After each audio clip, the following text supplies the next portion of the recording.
Hello and welcome to the Franchise Tag Fantasy Show. My name's Freddie Hall, part of the Franchise Tag podcast, and today we're going to be looking at wide receivers I think you should be drafting in the 2023 NFL Fantasy Football.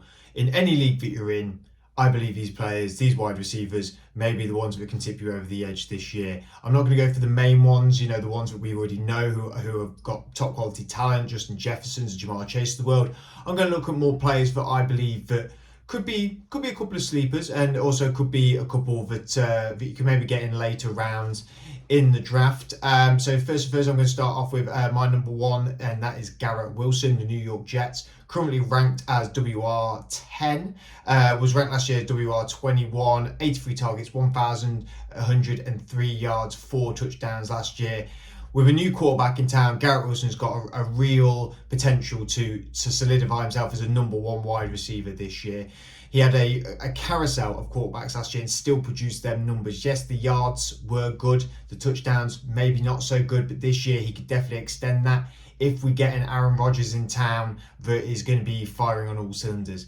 Yes, he may be competing for some hard yards with the likes of Alan Lazard, who's turned up in New York. But this may decrease his targets, but I don't think it's going to halt his production. I really think that he could be a really star wide receiver this year. He showed all the capabilities last year of being someone who can be a game changer. And at the minute, he's sort of projected going in late round two. Some people's opinions say that he could go to round 3. Given that he's a Jets player and that in history, Jets players have not really maybe been drafted so high, you could see him fall. But now with the Jets on the up curve, their defense showing out last year being a really good defense, and they're getting Aaron Rodgers this year and getting in other weapons from Rodgers to throw to, having a decent O-line, the Jets players this year are probably going to be going a little bit higher. So if you can get him in that mid-round 2 and he's available, I would definitely be going for him. If he gets into round 3, I'd be definitely taking him. Depending on your strategy, obviously it's something we maybe should have said at the top here. Wide receivers may be something that you don't prioritise over running backs, or it might be vice versa. So really, with any draft that you're going into, just have a game plan, but also be able and be ready to sort of bend and curve where you need to in order to be able to get the best quality talent of where it will be next. My number 2 wide receiver for you is Terry McLaurin of the Washington Commanders. Currently ranked wide receiver 21, but last year was ranked wide receiver 17, 120 targets, 1,919 yards, 5 touchdowns for the Commanders last year. Scary Terry, I have to admit, is always on my wish list of players that I want when I'm drafting in fantasy football. I just love the guy. I think he's a very dependable target. There's loads of weapons going on in Washington, and he's somebody that is always formidable and is very underrated in my book amongst wide receivers in the whole of the NFL in general. We don't know what we're going to get from Sam Howell, who's potentially going to be the starting quarterback for the Commanders this year, was drafted last year. Is going to be, I suppose, a rookie, coming into this year's NFL.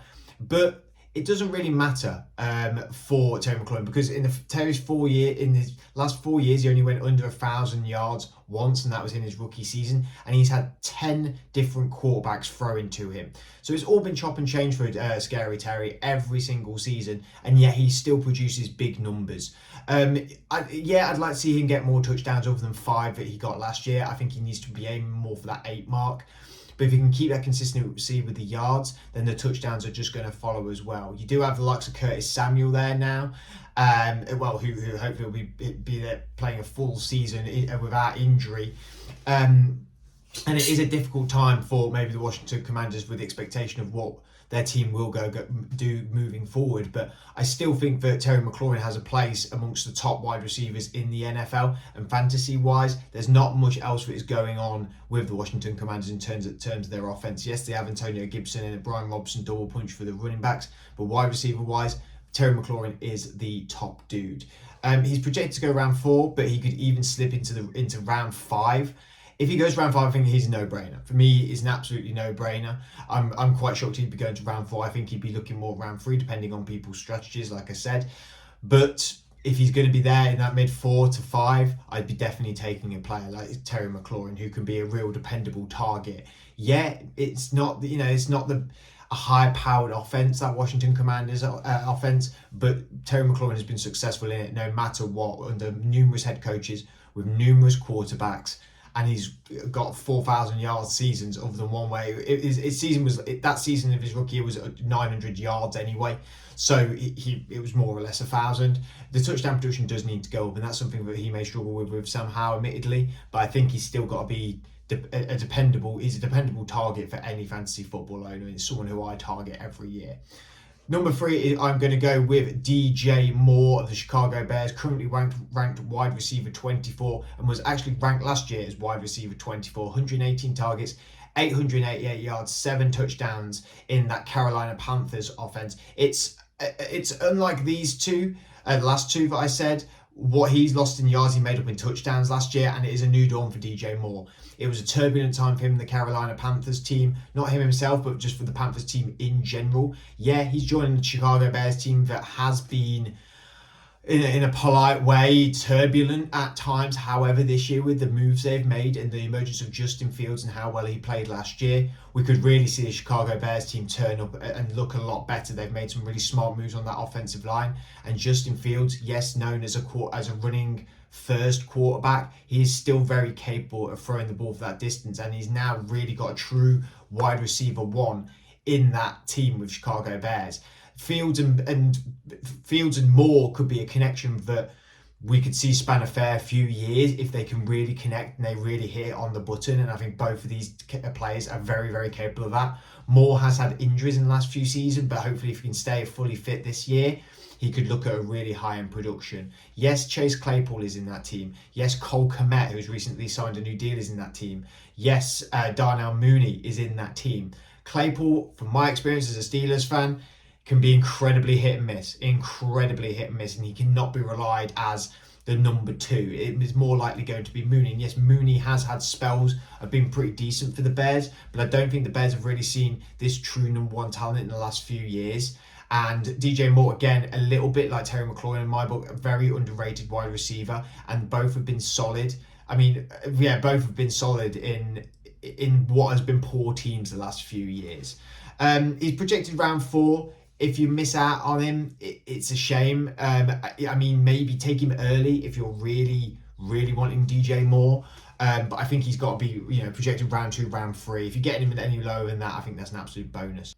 Number 4 for me is Christian Kirk of the Jacksonville Jaguars. He's currently ranked wide receiver 30, ranked last year as wide receiver 11, had 133 targets for 1,108 yards and 8 touchdowns last season.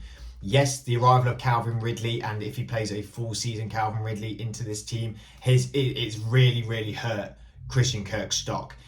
He's ranked a lot lower in a lot of fantasy leagues now than he should be. We saw last year that he can play at an elite level. Trevor Lawrence's rise is only getting better and better, and I think people are going to be, not in the not too distant future, putting Trevor Lawrence in the same conversation as Josh Allen and Joe Burrow, if not they are doing already, and Christian Kirk is only going to be benefiting from that. And for Christian Kirk, if you're a person who likes to draft fantasy players that you may see, you're going to get to see Christian Kirk twice this year, once at Wembley, once at Tottenham against the Falcons and against the Bills. That's always fun. I always love drafting players that then you're going to go and see in the London games if you're fortunate enough to get tickets. So that's going to be really great fun. Like I said, Lawrence's potential of going up and up and up is only going to be good for Christian Kirk. Calvin Ridley is coming to this team, and when he was at Atlanta, did show flashes of being a really, really great wide receiver. However, he's had a year off. Every player takes a moment to get back into full step, into full stride, and click into a new offense, let alone moving to a new team and click into a new offense. He's had a year off and has had to click into a new team with a new offense. Christian Kirk has been full rolling with this team for last year and with Trevor Lawrence, and he has got that repertoire with Trevor Lawrence now. Because of his decrease, he is now projected sort of to go round 3. But again, with that Jags tag, I suppose a little bit like the Jets as well, there might be fantasy players that aren't willing to take them because they still feel like they're not a great team. However, players can be found in these teams that people see as not as good. However, I would argue the Jets and the Jags this year have both got potential to really show people out there that they are a real deal of a team. And Christian Kirk's going to be wanting that. Garrett Wilson's also going to be wanting that. The arrival of Ridley is going to make him slip, and that can only benefit, I think, all fantasy football players because you can get Kirk then at a really great value. I mean, he's projected round 3. I really think he's a round 2 talent if you wanted to go that direction, if you are in a bigger league. But if you get him to round 3, I mean, if he's at 4 or 5, no brainer for me. Absolutely no brainer. Number 5, this is my wild card one, I suppose. And it might be the one that I get pushed back on, I suppose, by a few people, and maybe people amongst the franchise tag chat as well. Number 5 is Christian Watson, the Green Bay Packers. He's currently ranked wide receiver 33.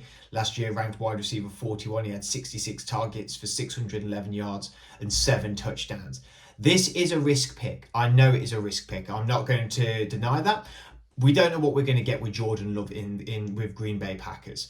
And in Green Bay, it could be anything. If he takes the helm and he really makes it his own, Jordan Love, he's going to need a wide receiver 1. And Christian Watson does provide that. He showed some real flashes last year of being a real quality wide receiver. Yes, Romeo Doubs is there. I think Romeo Doubs has shown flashes of good tape as well, but I don't know if he's definitely the standout guy to be a wide receiver 1 on this Packers team. I think Christian Watson is. Now, he's coming to his second year. He's shaken off his rookie training wheels, I suppose, of last season. He's only learned more about the game. He's only going to get better.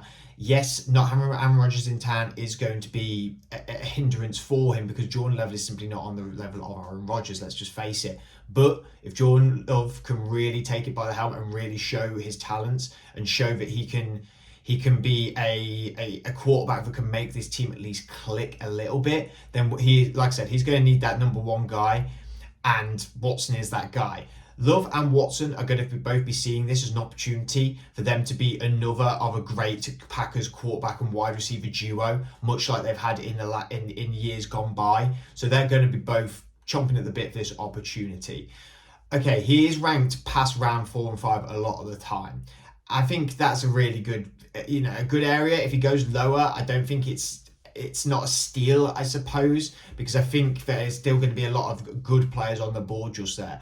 But Watson could sneakily be a low down pick within these fantasy football drafts that is really going to reap the rewards for you later on in the season. So thank you for watching this video. Let's hope that all these 5 wide receivers have a fantastic year and are injury free as well, because we always want the best players out on the field. Maybe we'll check in at the end of the season to see how these 5 players did and see if my suggestions were correct.